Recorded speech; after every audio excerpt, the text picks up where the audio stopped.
خالہ کلثوم ہمارے ساتھ والے گھر میں رہتی تھیں۔ وہ ہمارے دکھ درد کو سمجھتی تھی کیونکہ مرحومہ ماں کی بہت اچھی سہیلی تھی۔ جب سے امی کا انتقال ہوا تھا انہوں نے ہمارے گھر آنا جانا بند کر دیا تھا۔ ان کے 3 بیٹیاں اور 1 بیٹا تھا۔ انہیں جب یہ ماجرا معلوم ہوا تو انہوں نے انور سے کہا کہ تم ہمارے ساتھ رہو، تمہیں کہیں جانے کی ضرورت نہیں۔ بھائی دروازے کے باہر کھڑا رو رہا تھا۔ خالہ اسے بازو سے پکڑ کر اپنے گھر لے آئیں۔ اس وقت تو انور خالہ کلثوم کے گھر چلا گیا، مگر یہ اس کا مستقل ٹھکانہ نہ تھا۔ وہ بمشکل 1 ہفتہ وہاں رہ سکا۔ دوپہر کو جب سب سوئے ہوئے تھے انور نے اپنے کپڑے اٹھائے اور انجانے راستے پر نکل گیا۔ میرے پاس صرف 50 روپے تھے جو میں نے اس کے کپڑوں کے بیگ میں رکھ دیے تھے، اور وہ بیگ خالہ کی بیٹی کے ہاتھ بھجوا دیا تھا۔ مجھے یہ بھی معلوم نہ تھا کہ انور نے کپڑے کسی خاص نیت سے منگوائے ہیں۔ انور بس میں سوار ہوا اور ایک انجانی منزل کی طرف روانہ ہو گیا۔ پشاور میں 1 ہفتہ مارا پھرتا رہا مگر کہیں نوکری نہ ملی۔ ایک ہوٹل پر برتن دھونے لگا جہاں بدلے میں کھانا دے دیا جاتا تھا۔ اچانک قدرت اس پر مہربان ہو گئی۔ ایک دن ایک شخص ہوٹل پر کھانا کھانے آیا۔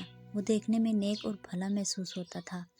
میرے بھائی نے اسے کہا کہ مجھے نوکری کی ضرورت ہے۔ پہلے تو اس نے بات سنی انسنی کر دی اور آگے بڑھ گیا، مگر انور نے اس کا پیچھا نہ چھوڑا، ساتھ چلتا رہا۔ آخرکار وہ شخص تنگ آ گیا اور پوچھا تم کہاں سے آئے ہو؟ انور نے اسے اپنا پتہ بتا دیا۔ وہ شخص دوسرے شہر جا رہا تھا۔ بولا اگر تمہاری ضمانت کوئی دے تو میں تمہیں رکھ لوں گا۔ انور نے کہا اس شہر میں میری کوئی ضمانت نہیں، البتہ اپنے شہر میں محلے والوں سے میرے بارے میں پوچھا جا سکتا ہے۔ یہ بات سن کر خان صاحب مطمئن ہو گئے اور انور کو اپنے پاس ملازم رکھ لیا۔ انہوں نے انور کو ٹرک چلانے کی تربیت دی اور وہ ٹرک چلانے لگا۔ انور انہیں خان چاچا کہتا تھا۔ 9 ماہ بعد میرے بھائی نے ہمارے پڑوس میں فون کر کے مجھے بتایا اور تسلی دی کہ فکر نہ کرو، میں خان چاچا کے پاس ہوں، کام کر رہا ہوں، کچھ کما لوں گا تو واپس آؤں گا۔ میں جو دن رات بھائی کے لیے تڑپ رہی تھی، اس کا فون سن کر دل کو سکون آ گیا۔ ایک بار خان صاحب کو سامان لے کر دوسرے شہر جانا تھا جو ہمارے شہر سے کچھ آگے تھا۔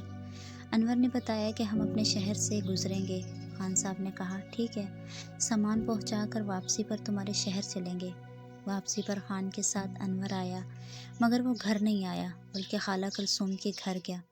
جب خالہ نے اسے دیکھا تو دوڑ کر گلے لگا لیا اور خوب روئیں۔ ان کی بیٹیاں اور بیٹا بھی انور کو دیکھ کر بہت خوش ہوئے۔ وہ سمجھ رہے تھے کہ انور کسی حادثے کا شکار ہو گیا۔ انور نے اپنی تمام داستان سنائی اور خان چاچا کا تعارف کروایا کہ انہی مہربان انسان کی بدولت آج میں زندہ ہوں، ورنہ شاید فاقوں کی وجہ سے مر چکا ہوتا۔ خان صاحب کو اصل حالات کا علم ہوا تو وہ غصے میں آ گئے اور بولے ماں باپ ایسے بھی ہوتے ہیں۔ انور نے خالہ کو کچھ چیزیں دیں کہ میری بہن کو دے دینا۔ خالہ میرے گھر آئیں اور کہا تیرا بھائی آیا ہے، 2 گھڑی کے لیے آ جا، اس سے مل لو۔ ماں نے یہ سنا تو آگ بگولا ہو گئی اور خالہ پر بھرم ہوئی۔ یہ کہیں نہیں جائے گی، اگر اس نے قدم باہر نکالا تو میں اسے واپس گھر آنے نہ دوں گی۔ خالہ نے فراست سے کام لیا اور نرمی سے امی کی منت سماجت کی، تم اولاد والے ہو، ایسا نہ کرو، اسے بھائی سے ملنے دو۔ آخرکار بڑی مشکل سے اجازت ملی اور میں خالہ کلثوم کے گھر آ کر بھائی سے ملی۔ بھائی کی صحت بہتر تھی مگر میں تو ہڈیوں کا ڈھانچہ بن چکی تھی۔ انور کو دیکھتے ہی دوڑ کر گلے لگ گئی۔ اتنے عرصے بعد ہم ملے تھے کہ آنسو رکنے کا نام نہ لے رہے تھے۔ اس لمحے لگتا تھا جیسے کائنات کی ہر شے ہماری بد نصیبی پر آنسو بہا رہی ہو۔ ذہن میں ایک ہی سوال تھا، اگر ہماری ماں زندہ ہوتی تو کیا ہمارا ایسا حال ہوتا؟ دنیا میں سوتیلی ماؤں کی عجیب داستانیں سنی اور پڑھی بھی۔ واقعی اگر سوتیلی ماں بری ہو تو وہ قیامت بن جاتی ہے۔ تھوڑی دیر ہم نے باتیں کی، پھر بھائی جانے لگا، میرے سر پر ہاتھ رکھا اور صبر کی تلقین کی، پھر خان صاحب کے ساتھ واپس چلا گیا۔ میں کئی دن اسے یاد کر کے چپکے آنسو بہاتی رہتی۔ واپسی پر خان چاچا نے کہا انور تم ٹرک چلا لو۔ انور نے جواب دیا بہن کی حالت دیکھ کر میرے حواس ٹھکانے نہیں۔ خان صاحب نے تسلی دی، مرد بنو، زندگی میں دکھ سکھ آتے ہیں، حوصلہ رکھو۔ اس کے بعد خان چاچا کے دل میں میرے بھائی کی بہت عزت بن گئی۔ انہوں نے اسے اپنے بیٹوں کی طرح چاہا اور اپنے گھر لے گئے، جہاں اپنی بیٹھک میں رہائش دی۔ شروع میں انور کا دل وہاں نہ لگا، مگر یہ لوگ شریف اور محبت کرنے والے تھے۔ خان چاچا کی بیوی نے بھی میرے بھائی کا اپنے بچوں کی طرح خیال رکھا۔ انور کی دہانت اور شرافت کی وجہ سے وہ سب بہت خوش ہوئے اور کسی صورت اسے کھونا نہیں چاہتے تھے۔ خان صاحب کے پاس دولت اور زمین کی کمی نہ تھی، مگر ان کے قبیلے سے دشمنی چل رہی تھی۔ انہوں نے اپنا ٹرک انور کے حوالے کر دیا اور کہا، کمائی جمع کرو تاکہ تمہاری عزت سے شادی کر سکوں۔ وہ انور سے بہت خوش تھے اور اس کی بہتری کے لیے سوچتے رہتے تھے۔ بعد میں انور کو میری یاد ستانے لگی۔ وہ ایک روز اکیلا ہی ہمارے محلے آ گیا۔ خالہ کلثوم کے دروازے پر دستک دی۔ ان کی بیٹی انور کو دیکھ کر بہت خوش ہوئی، عزت سے گھر کے اندر لائی۔ جب انور نے خالہ کے بارے میں پوچھا تو وہ رونے لگی، کیونکہ خالہ کو فوت ہوئے 1 سال ہو چکا تھا۔ انور نے مجھ سے ملنے کی کوشش کی، مگر ماں نے خالہ کے گھر جانے کی اجازت نہ دی۔ وہ بغیر ملے واپس چلا گیا۔ میں دروازے کے درز سے اسے جاتے ہوئے دیکھتی رہی۔ میرے آنسو بارش کے قطروں کی طرح گالوں پر گرتے رہے۔ خان چاچا کو جب انور نے بتایا کہ ظالم ماں نے بہن سے ملنے نہ دیا تو اسے بھی دکھ ہوا۔ کچھ سوچنے کے بعد اس نے اپنی بیٹی کی شادی میرے بھائی انور سے کر دی۔ ادھر ابو نے میری شادی کر دی اور یہ سب میری سوتیلی ماں کے کہنے پر ہوا۔ میرا نکاح ان کے خالہ زاد بھائی سے کروا دیا گیا، جو نشہ کرتا تھا اور کماتا بھی کچھ نہ تھا۔ تاہم مجھے گزارا کرنا تھا، کہاں جاتی؟ اب میرے خرچے ابو ہی دیتے تھے، کسی کو میرے حالات نہیں بتاتے تھے، اور نہ ہی میں یہ کہ مجھے کس شخص کے ساتھ بیایا گیا تھا۔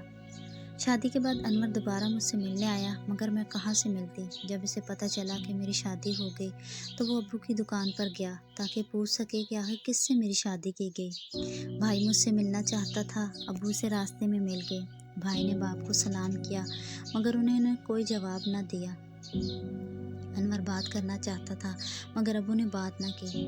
تب بھائی نے باپ کا ہاتھ پکڑ لیا اور پوچھا، بتائیے، آپ نے میری بہن کی شادی کس سے کی ہے اور فرق کہاں رہتی ہے؟ مجھے ان سوالوں کا جواب چاہیے۔ والد بھی ضدی تھے، منہ سے ایک لفظ نہ نکلا۔ مایوس ہو کر انور بوجھل قدموں سے واپس لوٹ گیا۔ یوں باپ، بہن اور بھائی تینوں بچھڑ گئے۔ شادی کو 6 برس گزر گئے، بھائی کا کچھ پتہ نہ تھا۔ میں 3 بچوں کی ماں بن گئی۔ ادھر بھائی کو بھی اللہ نے 2 بیٹے عطا کر دیے اور وہ پشاور چھوڑ کر راولپنڈی آ گیا، کیونکہ خان کے دشمن اسے دھمکاتے تھے۔ خان چاچا بھی ساتھ آ گئے۔ انہوں نے پنڈی میں مکان خرید لیا اور بھائی کو بھی بس لے کر دی، پھر ویگن بھی دلوا دی۔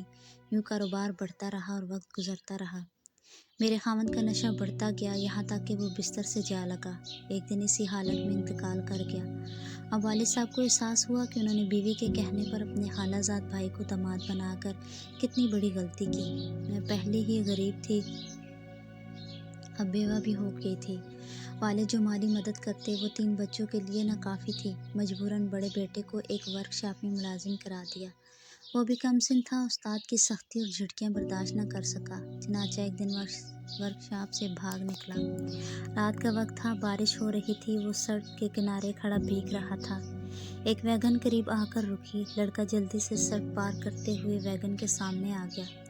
ڈرائیور نے پھرتی سے گاڑی روک لی، مگر وہ کام کیا کہ ذرا سی دیر ہو جاتی تو گاڑی کے نیچے آ جاتا۔ وہ نیچے اترا، لڑکے کو اٹھایا اور اس کا نام پوچھا۔ لڑکا روتے ہوئے بولا، میرا نام انور ہے۔ باتوں باتوں میں لڑکے نے اپنی ماں اور نانا کا نام بتایا۔ ویگن ڈرائیور نے پوچھا، یہ نام کس نے رکھا؟ لڑکے نے کہا، میری ماں نے، کیونکہ میرے ماموں کا نام بھی انور ہے، جو ہم سے جدا ہو گئے۔ امی ان کی یاد میں دن رات روتی ہیں اور ان سے ملنے کی دعا کرتی ہیں۔ یہ سن کر ویگن ڈرائیور کی آنکھوں سے آنسو بہنے لگے، کیونکہ وہ خود انور بھائی ہی تھا، جس کی گاڑی کے سامنے میرا بیٹا آیا تھا۔ یوں میرے بیٹے کے ذریعے میرا بچھڑا ہوا بھائی مجھ سے آن ملا۔ میں روتے ہوئے گلے لگ گئی۔ یقین نہیں آ رہا تھا کہ میرا بیٹا میرے بھائی کو لے آیا۔ دل کو سکون ملا، مگر آنسو رکنے کا نام نہ لیتے تھے۔ چند دن بعد انور ہمیں پنڈی لے گیا اور ہمارے لیے گھر لے لیا۔ کچھ عرصے بعد پتہ چلا کہ ابو بیمار ہیں۔ میں نے خالہ کلثوم کی بیٹی کو فون کیا تو اس نے کہا کہ حالات اچھے نہیں، واپس آ جاؤ۔ دکان بند ہے اور ماں، سوتیلے بہن بھائی سب پریشان ہیں۔ لڑکیوں کا دل نرم ہوتا ہے۔ میں نے بھائی کو راضی کر لیا۔ جب ہم گئے، ماں شرمندہ تھی اور والد واقعی قریب المرگ تھے۔ گھر میں کھانے کا بھی انتظام نہ تھا۔ دل نے گوارا نہ کیا کہ ہم باپ کو اس حال میں چھوڑ آئے۔ 1 ماہ وہیں رہے۔ والد بہتر ہوئے تو بھائی انہیں بھی ساتھ لے آیا، قریب ہی مکان لے کر دے دیا۔ تاکہ ہم دونوں بھائی بہن ان کی دیکھ بھال کر سکیں۔ وقت گزرتا گیا، والد صاحب بوڑھے ہو گئے اور ایک دن فوت ہو گئے۔ انور بھائی شرافت کا پیکر تھا۔ اس نے سوتیلی ماں اور ان کے بچوں کو بھی آسرا نہ کیا، چھوٹے بھائیوں کو روزگار دلایا، میرے بچوں کو بھی کئی ڈرائیور کئی کنڈکٹر لگوا دیا تاکہ گھر کا خرچ چلتا رہے۔ میرے بچے اور سوتیلے بھائی میٹرک سے آگے نہ پڑھ سکے، لیکن بھائی کے بچے اب اچھے سکولوں میں تعلیم حاصل کرتے رہے اور کامیاب زندگی کی دوڑ میں آگے نکل گئے۔ آج میں خوشحال زندگی گزار رہی ہوں، یہ سب میرے بھائی انور کی بدولت ہے۔ خدا ہر بہن کو ایسا نیک دل، پیار کرنے والا بھائی عطا کرے جس نے ہزاروں مشکلات کے باوجود اپنی بہن اور باپ کی اولاد کو نہ بھلایا۔ آج جو کچھ ہوں انور بھائی کی وجہ سے ہوں۔ دن رات ان کے لیے سلامتی اور رزق میں برکت کی دعا کرتی ہوں۔